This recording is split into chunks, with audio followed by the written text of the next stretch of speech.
So we were at this line, Krishna persists merely in enlarging upon the ideas he has already brought forward on the soul state behind the action, not on the action itself. It is fixed anchoring of the intelligence in a state of desireless equality that is the one thing needed. Arjuna breaks out impatiently, for here is no rule of conduct such as he sought, but rather, as it seems to him, the negation of all action. If thou holdest the intelligence to be greater than action, why then dost thou appoint me to an action terrible in its nature? Thou bewilderest my understanding with a mingled word. Speak one thing decisively, by which I can attain to what is the best. It's always the pragmatic man who has no value for metaphysical thought or for the inner life except when they help him to his one demand, a dharma, a law of life in the world, or if need be, of leaving the world. But that too is a decisive action when he can understand, which he can understand. But to live and act in the world, yet be above it, this is a mingled and confusing word, the sense of which he has no patience to grasp. So once again, we have the same attitude. One person, Arjuna, requiring constantly to be told. So we have the constant demand of the disciple, of at least Arjuna, who wants to have a straightforward command, almost to say. Because you see, being a Kshatriya, they are used to commands and not philosophies. So you say, telling Krishna, you tell me what to do, this way or that way, you want me to leave the world, you want me to commit suicide, you want me to go here, I'll do, but give me a command. Don't give me this philosophical explanation, they are good. But he wants to accept them. He says it has nothing to do with metaphysical thought or the inner life. He says it's only whatever helps me to find a law of life in the world. So Arjuna is clear, and Sri Krishna is also keeping to his own stance. Sri Krishna is not lowering himself to the level of Arjuna to answer him directly, because he has this strategy of awakening Arjuna. You see, unless you awaken a person, as I've told you many times, these silly mental doubts, and sometimes, we get little annoyed if people keep on asking the same questions for the sake of the mental, intellectual clarity. We say, have the experience, all these doubts will go. So that is the importance of the spirituality. In fact, there was a beautiful image given by Sri Ramakrishna. He said, you see, a bumblebee, it hovers over the flowers.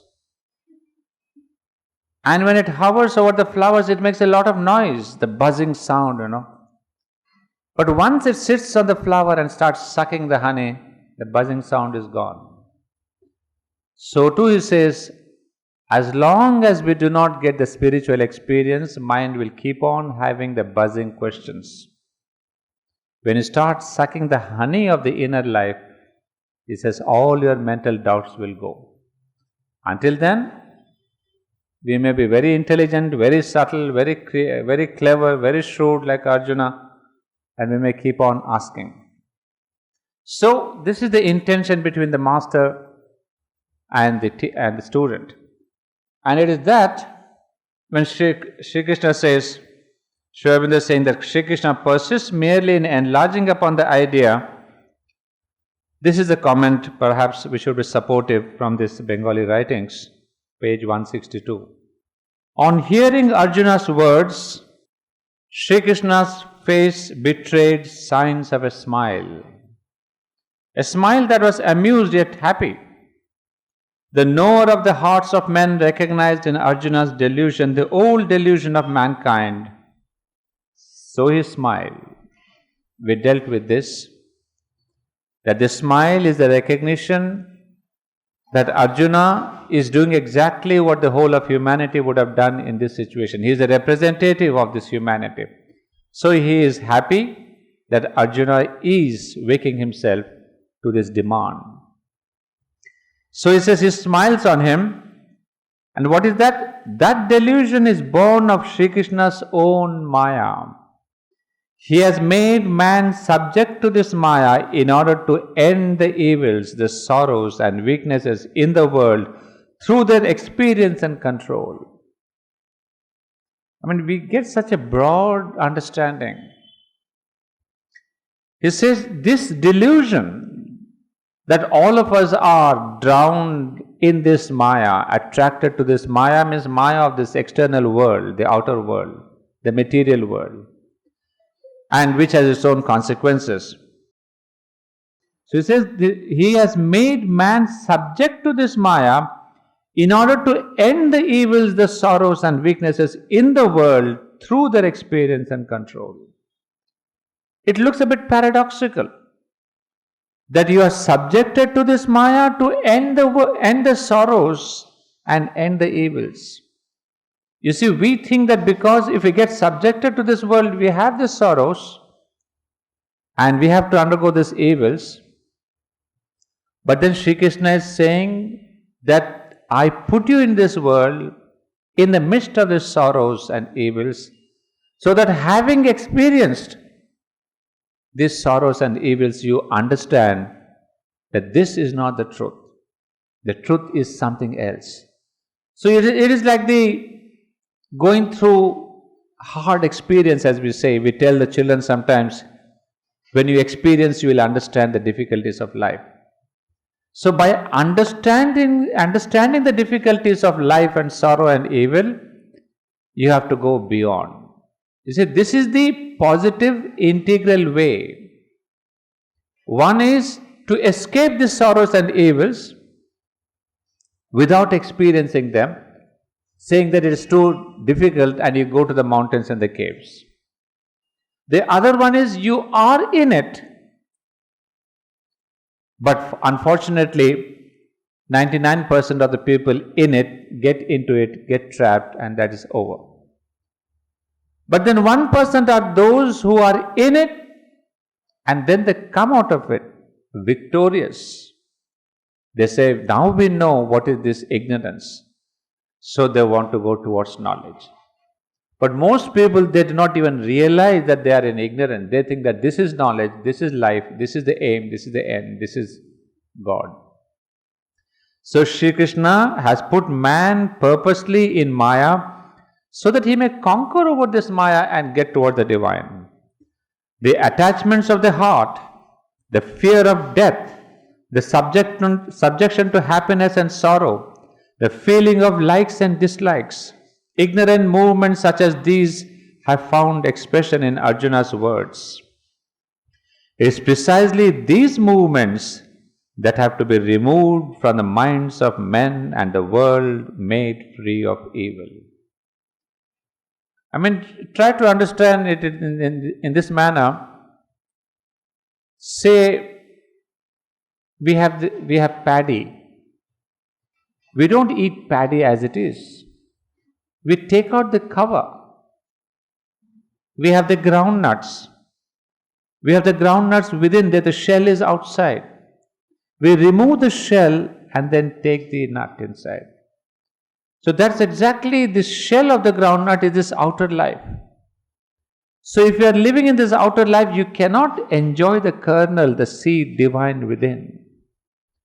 So Sri Krishna is telling us we have to go through all these sorrows and all these attachments, etc., so that the minds of men and the world made free of evil, that they might be removed. You see, how do you remove this shell of the groundnut? Not by wishing it away. You have to break it, put pressure. So too our attachments and everything is there. You cannot say they will go away when I become old. Not at all. Old men are not detached people at all. If they were, we would have had 50 million yogis in our country. But just old age does not bring you any detachment. You have to consciously do the tapasya of detaching, of breaking open the attachment, just as we break open a nut and find the kernel inside. So Lord is telling here, it's precisely these movements that have to be removed from the minds of men and the world made free of evil. So most people take the shell, the outer shell as the truth and live with it. It's very few sadhaks who break the shell, go within. To create favorable conditions for that auspicious work has Sri Krishna come and is going to reveal the Gita. But first, the delusion that has been born in Arjuna's mind has to be destroyed through an experience of it. Arjuna is Sri Krishna's friend, the representative of humanity. To him will the Gita be revealed. He is the best recipient. Now, this is a sentence we should look into. That the delusion that has been born in Arjuna's mind has to be destroyed through an experience. This is the whole means and the method of integral yoga. That we have to go beyond these sorrows and suffering after experiencing it. You see, like we have in the Isha Upanishad, which we often quote, that following through ignorance can lead you to a great darkness. But following knowledge alone, you get into greater darkness. So you see, we have also said in our first or second class, I remember, that ignorance also can be a means of liberation. You see, this is the integral yoga actually. That we are in this world, we are in this attachments, we are in this sorrow, and living here we can be liberated. How? By going into the kernel, the inner thing. So that is what normally we all forget. So Sri Aurobindo is telling that Sri Krishna wanted Arjuna to experience this delusion. You see, if Arjuna were not brought to this climax of this crisis, then humanity would not have gotten this Gita. And as it says, Arjuna is representative of humanity. So in order to give the great new knowledge of the next step in evolution, Arjuna becomes the means. Arjuna is only the recipient of this knowledge. But even for a recipient, he has to be made prepared. He has to prepare Arjuna for receiving it. As we said, Sri Krishna did not choose Bhishma or Bhima or Yudhishthira or Nakul or Uddhava. None of these people were chosen. So he selects Arjuna for a particular purpose, makes him ready inwardly, then gives the Gita, a teaching which will be useful for centuries to come for humanity. Similarly, Sri Aurobindo has given us now the Savitri, a new yoga, a higher force, a more integral power for the future of humanity that is going to transcend into the supermanhood. If Gita could bring the animal man to the sattvic and the spiritual man, Savitri would take the spiritual man into the supramental man. So you see, humanity is blessed with these great avatars and the great teachings and the great vision and force, one through the Bhagavad Gita, the other through Savitri. So this is the continuity in the work of Sri Aurobindo and Sri Krishna. So we'll come back to the text. It says, but humanity has not yet become fit to grasp the meaning of the Gita. Even Arjuna could not grasp the full meaning. The grief, sorrow and weakness that came to his mind have been experienced in full by men in the Kali age. Christianity has brought love. Buddhism has brought compassion. Islam has brought power. They have come in order to mitigate that experience of suffering. Now will begin the first phase of the Satya sub-period of Kali. The Lord is once again imparting the Gita to India, to the descendants of the Kuru race. If we prove ourselves capable of receiving it and holding to it, then the good of India, the good of the world will be its inevitable fruit. These last few lines are terribly important. He says that Buddhism, Christianity, Islam, they have brought different aspects before humanity. Buddhism, Christianity, love. Buddhism, the great compassion of the Buddha. And Islam, the power of the divine, the power that is really the conquering force. But you see, this power, it could be a spiritual power or it could be a vital power. If misused, the same power of the divine could be a vital power where you kill the other person, where you conquer the other person by the sword. But it could be a power of the divine. Really the word jihad in its right meaning would be self-conquest. It's not conquering the others. Jihad originally at the highest meaning is a conquest of oneself. There they have got the power of the divine. But then he says, now will begin the first phase of the Satya sub-period of Kali Yuga.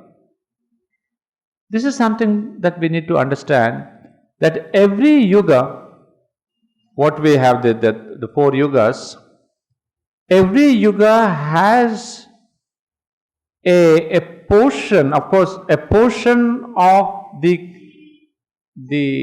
other yugas also. That means the Kali Yuga will have all the 3 periods, the Dwapara and the Satya and the Treta Yuga. So he says every yuga, although it is predominantly Kali Yuga, it will have some part of Satya Yuga also. And especially that Satya Yuga which will be connecting Kali to the next Yuga, which is again Satya Yuga, because there is a cycle of 4 yugas. So Kali Yuga will direct mankind to Satya Yuga. And what is to come, there is a kind of an experience in Kali Yuga itself. This is something beautiful to think, and that will be a solace to our thinking and to our suffering, that the new Satya Yuga, which will be the Satya Yuga of the supramental consciousness, because it is not going to be the Satya Yuga of the mental consciousness. The mental consciousness has had its full cycle of development. Now in the next cycle, there will be the new consciousness. So in Kali Yuga itself, there is the teaching which will take Kali to the Satya Yuga. So this is exactly what the Gita is supposed to do, to take the Kali Yuga towards the new Satya Yuga, the new supramental Yuga. So the Lord is once again imparting the Gita to India. Now Sri Krishna in the verses also tells us that I have imparted this before to others. Now I am giving the same knowledge of the Sanatana Dharma to you, O Arjuna. And remember, the same words were spoken to Sri Aurobindo in the jail. When Sri Krishna says, I am giving the Sanatana Dharma once again to you. So there again is the link that Sri Krishna gave this to Arjuna, and now the same Lord gave it to Sri Aurobindo, and telling Sri Aurobindo that this new Sanatana Dharma, now it has to be taken into the world all over.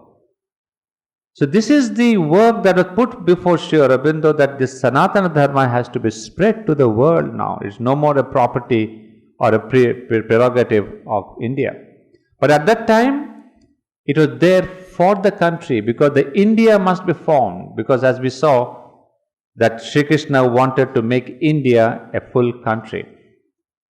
So he says, to the descendants of the Kuru race, if we prove ourselves capable of receiving it and holding to it, then the good of India, the good of the world will be its inevitable fruit.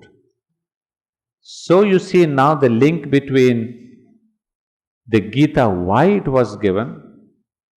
It was given so that India becomes the country of Sanatana Dharma, and why it was re-given once again to Sri Aurobindo, so that the good of the world is brought about.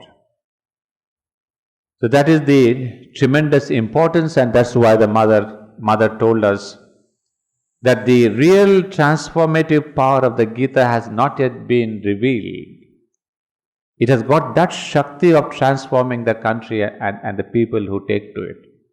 But then, as Sri Aurobindo puts it, if we prove ourselves capable of receiving it, unfortunately, we most probably have not proved.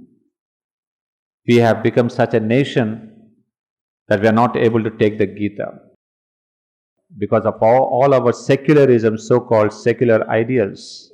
The false ideal of secularism, our country seems to be receding. Just today, those of you who have read the papers, you must have seen, even Vande Mataram is being rejected by a community which says, we don't want the country to be worshipped as a god. Because they say Islam does not recognize any other god but Allah. They have that logic. But you see, this is what is secularism. You can't do that in America if you say, God bless me, if it's there in the national anthem of America, that we want the blessings of God. If an atheist says no, if a Muslim says no, I don't believe in this, would America or France or Germany or Russia would accept? No. So this is the whole false idea of secularism we have. And in response to that, our HRD minister says, it doesn't matter, it's voluntary, you may sing Vande Mataram not. So where is nationalism gone? Just what I was telling you yesterday. We have no national spirit at all. We have all this religious divisionism. So somebody says, no, Bharat Mata, Vande Mataram. So why do you call it Mataram? Why do you call it Mother India? So if we start getting into this kind of a nitty-gritty, we don't have any spirit. So where is that divinity? Where is that Godhead? Where Sri Aurobindo himself said, India is like the Bharat Mata. So that's what is tragic about our country. In the false name of secularism, we have lost our own roots. So it will take a long time before India can be what Sri Aurobindo and Sri Krishna have dreamed it to become. Then Sri Krishna said, Arjuna, you are counting virtue and sin like a pedant. You are talking about principles of life and death, trying to expound what will cause the nation good or harm. But your words do not bear evidence of any real knowledge. On the contrary, every word of yours is full of the deepest ignorance. Why not say frankly your heart is weak and overcome by grief? Your mind turns away from what is to be done? There is no reason why you should argue like an ignoramus in the language of a man of knowledge in order to justify your weakness. Grief comes to the heart of every man. Everyone regards death and separation as extremely frightful, life as of great value, grief as unbearable, duty as hard, achievement of self-interest as sweet. These make everyone feel happy or lament, laugh or weep, but no one can call these movements as sprung from knowledge. You are grieving for those for whom it is wrong to grieve.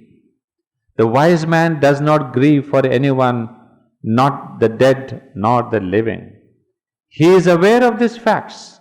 There is no death, no separation, no sorrow. We are immortal, eternally the same. We are the children of delight, children of immortality. We have come to this earth to play at hide and seek with life and death, with joy and sorrow. We are enacting a drama of laughter and weeping in the huge playhouse of nature, are tasting the delight of war and peace. love and dispute in our guise of friend and foe. This short period for which we live, not knowing where we shall go tomorrow or the day after on leaving the body, is but a moment in our eternal play, a short game, the sentiment of a few moments.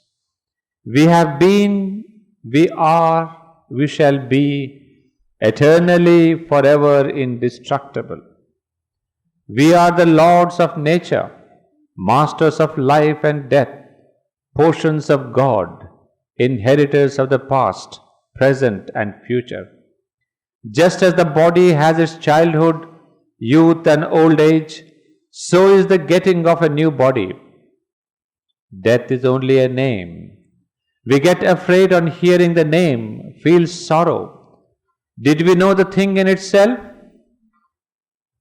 We would neither be afraid nor feel sorrow. If we wept over a boy on his becoming a youth, as if he were dead, and cried, "Alas, where has he gone, the dear boy of ours? This young man is not that boy. Where is my darling gone?" Our behaviors would be described by everybody as ludicrous and caused by rank ignorance, because this change of condition is a law of nature. One and the same conscious being remains unmoved within the body of the boy and the youth beyond all outer change. The man of knowledge, on seeing the common man's fear of death and sorrow at death, considers his behavior as equally ludicrous and caused by dark ignorance, because the change to another body is a law of nature. In the gross and subtle body, one and the same conscious being remains unmoved beyond all external change. Children of immortality are we. Who is to die? Who can kill? Death cannot touch us. Death is an empty report. Death is a delusion. Death is not.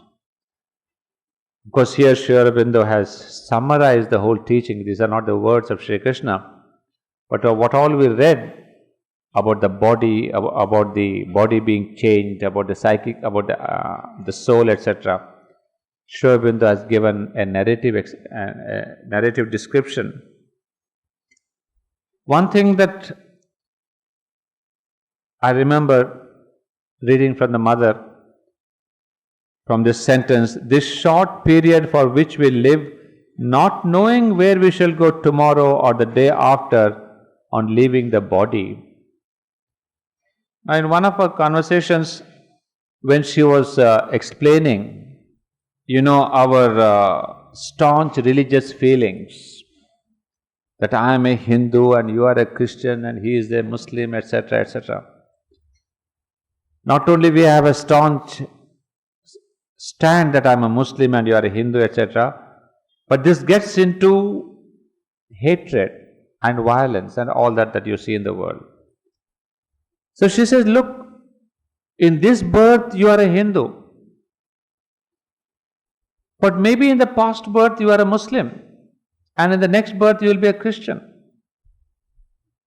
So where is this question of hating each other? Because the soul has no religion. It's we who have made a religion out of these teachings, and we take pride and we start fighting. But the same person can be all this in different births. So go above these divisions. It's only an outer garb of a worship. So she would say, do not be so staunchly this kind of a religious saying, I am so, as if eternally you are a Hindu or for all your lives you are a Hindu. There's no such thing at all. So that is one thing that relaxes your thinking to say, oh my God, that's true, isn't it? That maybe I was a Muslim in the past and I'll be a Christian in the future. So it immediately liberates your antagonistic feelings towards other religions. So that's one thing I remembered. And then of course rest of the things we understand. And just as a beautiful example is given here, that when you are a young child, daughter or the son, they become older, younger in the sense they come to a marriageable age. Do the parents cry, oh, I lost my child? My little daughter of 7 years, when she was going to the primary kindergarten class, she's dead, she's gone. They have hardly even noted. When my daughter and son went to class 6 and 7 and 10th, and suddenly they come to 12, and then they come to a BA class, and they say, oh my God. Then you see, the little fellow who was toddling yesterday has suddenly grown up. You have hardly even noted that how many times he has changed his personality. Until he comes to a bigger class and then he becomes a kind of a financial burden, you hardly even notice that he has changed so much in his personality. So Sri Aurobindo says, and in fact Sri Krishna, that people would laugh at you if you say, oh, my child is gone.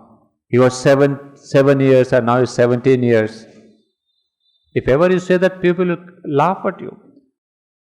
So also he says a wise man, a spiritual man, would laugh at you if you say, oh, he's dead and gone. This person is no more. So that is almost the same equation Sri Krishna gives. Just as a youth becomes a young and then the old, similarly, we keep changing our bodies. So the last sentences really remind you of Savitri, that we are children of immortality. Who is to die? Who can kill? Death cannot touch us. Death is an empty report. Death is a delusion. Death is not. You see, you hear those lines, the death of death, death of ignorance. See, all those things that are really parallel in this thought of Sri Aurobindo and Sri Krishna. And then there is one last para I would like to read from this book, which is, I'm picking it out because we had this thought coming here in the main paragraph which we did. I forget that word. That is the word where Sri Krishna is speaking about equality. That how equality brings in detachment and greater enjoyment. Sri Aurobindo explains that in one para, which I would like to read out before I pick up the main text. Sri Krishna first made reference to the eternity of the spirit. Then he showed the way to loosen the bonds of ignorance. The various touches of the objects of sense are the cause of dualities like pain and pleasures. These touches are impermanent. They have both a beginning and an end. Their attachment has to be renounced because of the impermanence. If we become attached to impermanent things, we feel pleased at their coming. Their absence or loss gives us pain and sorrow. You see, this is the whole Maya, if we can say. That means attachment to impermanent things is the cause of our sorrow. I mean, it's a very simple sentence, but you see and think about it, that all our sorrow and happiness, etc., is based on this impermanence. Therefore, there is this phrase, Anityam Asukam Imam Prapya Lokam. Anityam and Asukam. Whatever is impermanence brings you Asukam. So, our getting attached to anything impermanent is bound to bring us sorrow and suffering. The meaning, if you want to get attached with that which is permanent. And that which is permanent in the human being is the soul. So you can see the Vedantic philosophy that how you love your wife not because she is your wife, because she is a soul. Of course, it's difficult, very far. But that is the truth. We may be able to believe it or realize it, that's different. So he says, if we become attached to impermanent things, we feel pleased at their coming, and their absence gives us pain and sorrow. You see, if I get a new TV at home, I get happiness. But the day it is spoiled or is stolen, I get unhappiness. So that is the value of impermanent material things. This is called the state of ignorance. There is a clouding of the eternal poise and ever-present delight of the undying spirit. We remain engrossed in transient states and objects, drown ourselves in a sea of grief while pining at their loss.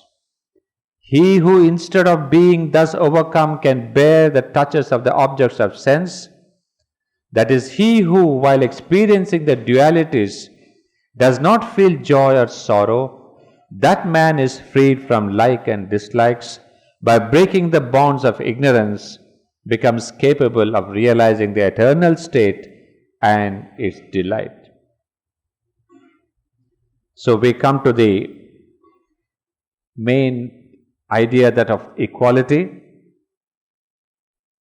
and one more para, but there are a couple of them, but I am skipping. This equality is the first teaching of the Gita. Equality is the very basis of the spiritual discipline of the Gita. The school of the Stoics in Greece received this teaching from India and propagated the doctrine of equality in Europe. The Greek philosopher Epicurus caught another side of Sri Krishna's teaching, propounded the doctrine of Epicureanism, which teaches calm enjoyment. These two doctrines of equality and enjoyment were known as the highest moral doctrine of ancient Europe, and have given to rise to the endless quarrel between Puritanism and paganism in modern Europe. But in the Gita's discipline, the doctrines of equality and calm or pure enjoyment come to the same thing. Equality is the cause, pure enjoyment is the result.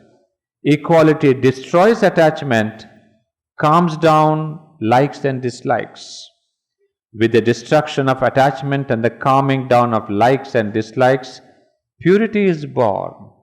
The enjoyment of the pure conscious being is free of desires and attachment, is therefore pure. Herein lies the virtue of equality, that attachments and likes and dislikes cannot remain in the same person along with equality. Equality is the seed of purity. Well, these ideas actually, those of you who have read the Synthesis of Yoga would see that Sri Aurobindo has taken this entire concept of the equality in the Synthesis of Yoga itself. In his own yoga, that means in integral yoga, this attitude of equality becomes an inevitable part. Because equality is not being equal to, please remember, it is not that I don't have sorrow and I don't have happiness. That is indifference. Equality is when you go beyond sorrow and suffering. Where there is one thing that we should understand is that being on the same mental level, you can never have equality, you can never have the same attitude towards happiness and sorrow. Because on the mental level, you have either or. Sometimes you suffer for 3 days, sometimes you are happy for 4 days. You swing from one to the other. We can never hold in our mental consciousness the consciousness of both being equal to this and that. So what is important, what Sri Krishna would tell us, to be equal means to go beyond. Beyond the mental consciousness. When you look from above, then you see them equal. You see, it's like when you're walking on the road, you see somewhere the road is a ditch, a big ditch is there, you may fall into that, you may break your leg. Then somewhere the road is very plain. You walk on that, there's no problem. So you have to avoid the ditch and go on the good path. But supposing you are seeing the same road from a 10 floors house nearby. So you see the drishya, the view of the ditch and the plain road together. You don't see either or, you see them together. So this vision of together, and when you see them together, we say, oh, there's a ditch, one should avoid that. So you are no more anxious, you do not have the fear, this negative fear of the sorrow and the suffering. So that is why one needs to go into a higher consciousness if one wants to enjoy this world. That's why Sri Krishna, Sri Aurobindo writes here, equality is the cause, pure enjoyment is the result. Equality destroys attachment, calms down likes and dislikes. So, if you want to enjoy the material world in the right sense, without having the overshooting of pain and pleasure, one has to look at them with a detached attitude. So, we come back to the text here, our own page number 23. So, coming with the same question when Arjuna says that I do not want all this philosophizing, I want your own sentence. I want one sentence, because it says, but to live and act in the world yet be above it. This is a mingled and confusing word. Arjuna is terribly honest. He says, oh Krishna, I understand all your philosophy of Supreme Purushottama and the psychic being and the Atman and whatever he wants to say. So he says, but how do I live here? How do I live and act in the world and yet be above it? So the whole problem is to be in the world and yet be out of it.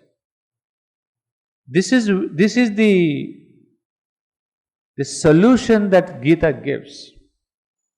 Because most of the other philosophies have told us either be in the world, enjoy the world, forget about spirituality, about God and all that, or take to spirituality, religion and on all these so churches and temples, and then forget about the world.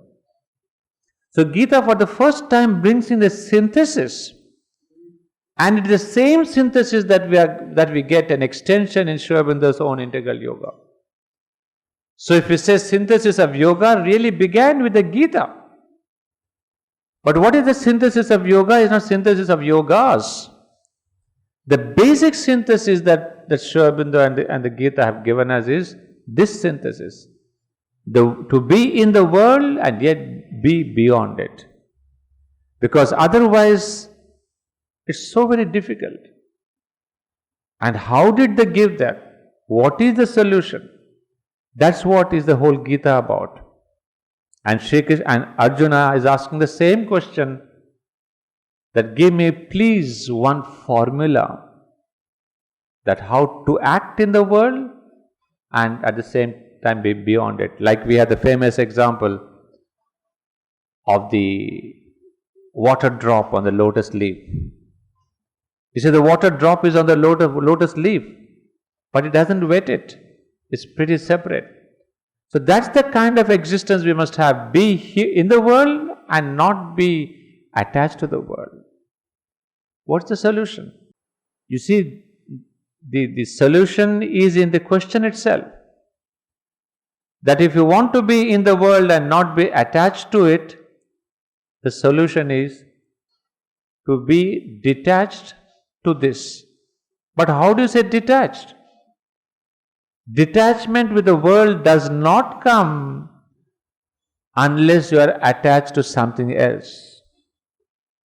Because this heart's longing is there always in man. The longing is there for material things. If it is diverted and converted, it can have the longing to the divine. So we are not getting away from attachment as such. We are only changing the venue of attachment. Instead of getting attached to matter, we get attached to the spiritual or the spirit. So what Sri Aurobindo is telling in this essay on the Gita later on, because Sri Krishna has to answer this question when Arjuna asks him that if I do not have the motivation to act, because Sri Krishna says, do not look at the fruit of action but keep acting. He says, oh Lord, how can I do that? Because you see, a businessman does his business, he knows at the end of the month this is the percentage of profit. A painter will act because he says that this painting will be sold in this exhibition for $50,000. So we have a motivation, either name or fame or money or comfort or something. So how do you act without this motivation? You say don't think of your name or fame or money or comfort or your children or your wife or your whatever. So the whole thing is, Sri Krishna would say, no, you act. Definitely you have to act. But the motivation of all this, the fruits of your action of name, fame, wealth, etc., that alone changes. In what way? That now you are acting for God. You are not acting for man. So the axis of your action is changed, not action itself. Till now the axis of my action is my ego. And an ego which is called my wife, which is called my children, which is called my property, which is called my business, etc. Under different garbs. So it just says, shift the ego. You do the same action that you have been doing. You are doing the business or the painting or the lecturing or whatever. But the only thing is now change the axis and the motivation of your action. And then Lord says, if you just change that motivation, you will see that not only will you succeed in your so-called material comforts and material wealth and whatever you are seeking here, you will succeed it tenfold more, and then you will be bereft of all the so-called sin and virtue and papam and punyam. So this is the synthesis we get. What Arjuna is saying, that how do I live and act in the world and yet be above it? So the above is the question of bringing in the above, that is the divinity. So this is, of course, we'll have many chapters on that, we'll see, but this is the essential, the crux of the idea. Now we will take the next para. The rest of Arjuna's questions and utterances proceed from the same temperament and character. When he is told that once the a soul state is assured, there need be no apparent change in the action. He must act always by the law of his nature, even if the act itself seem faulty and deficient compared with what of another law than his own, he is troubled. This is again one of the very famous verses that we get, that you must act always according to the law of your nature.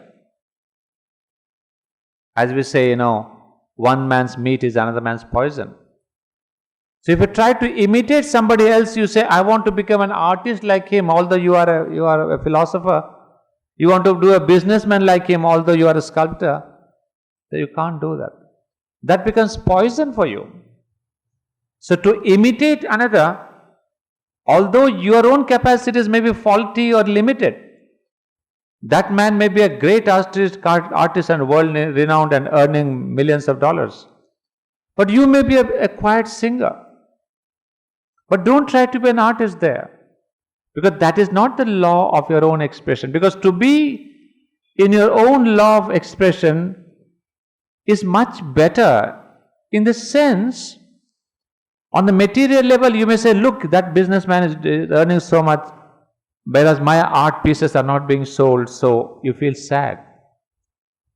And you say, I will also take a business. But what is happening there? You are not acting to your own swabhava, your own innate nature. And swabhava is that channel which is that best channel for you through which you can approach the divine.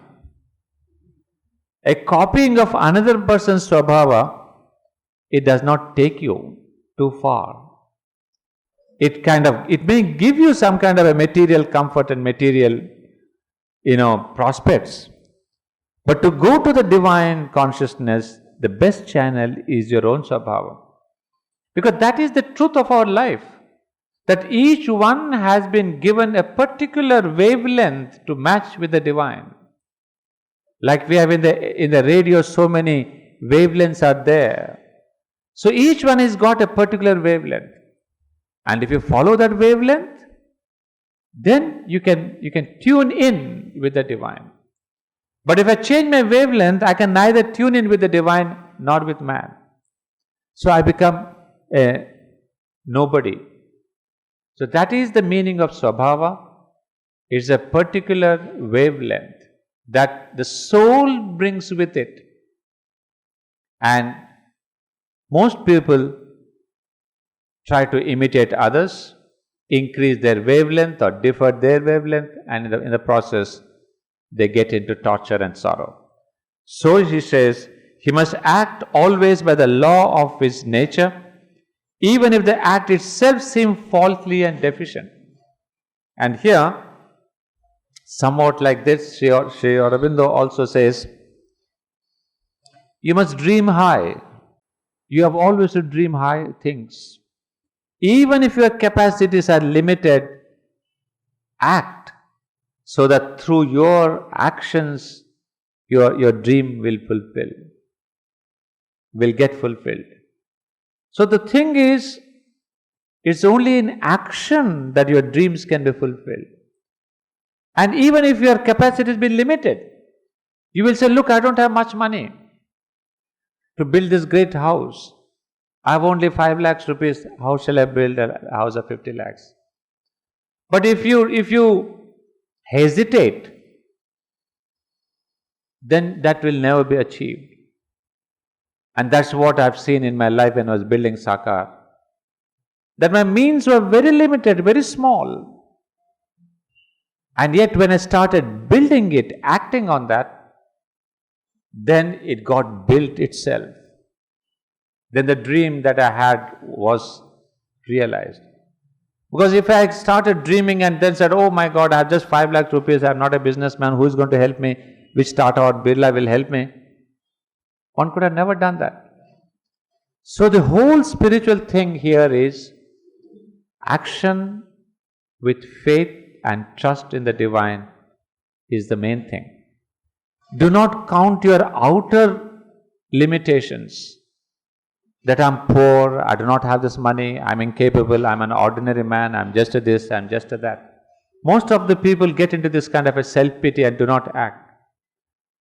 But in my life I have seen an action brings you trust, trust brings you greater action deepens your faith. So what you gain in the process is a spiritual faith. You may have built a huge building or a huge institution or a huge house. But of course, one thing I suppose is an important ingredient. This action and act has to be impersonal. Is not meant for one's own selfish satisfaction. If I want to make a big bungalow for myself and for my family, and you expect the mother to do it, it may be difficult. But if your attitude is impersonal, it is not for me. You may say it's not even for my family. But wherever there is a selfish interest, then the force does not come in. If the interest is open and impersonal, her force works. So what Sri Krishna is telling here is that if the act itself seems faulty and deficient compared with that of another law than his own, he is troubled. The nature, but what of this sense of sin in the action with which he is preoccupied? Is it not this very nature which drives men as if by force and even against their better will into sin and guilt? His practical intelligence is baffled by Krishna's assertion that it was he who in ancient times revealed to Vivaswan this yoga, since lost, which he is now again revealing to Arjuna, and by his demand for an explanation, he provokes the famous and oft-quoted statement of avatarhood and its mundane purpose. He is again perplexed by the words in which Krishna continues to reconcile action and renunciation of action, and asks once again for a decisive statement of that which is the best and highest, not this mingled word. When he realizes fully the nature of the yoga which he is bidden to embrace, his pragmatic nature, accustomed to act from mental will and preference and desire, is appalled by its difficulty, and he asks what is the end of the soul which attempts and fails, whether it does not lose both this life of human activity and thought and emotion which it has left behind, and the Brahmic consciousness to which it aspires, and falling from both perished like a dissolving cloud. Well, I gave it a reading because I really cannot take up the explanation now, because there are some of the important notions which we actually come up with in the next chapter, the core of the teaching, and after that, of course, we have the chapters on avatarhood, etc. Well, I will give you a basic understanding of what we have just now read, and we will continue this tomorrow.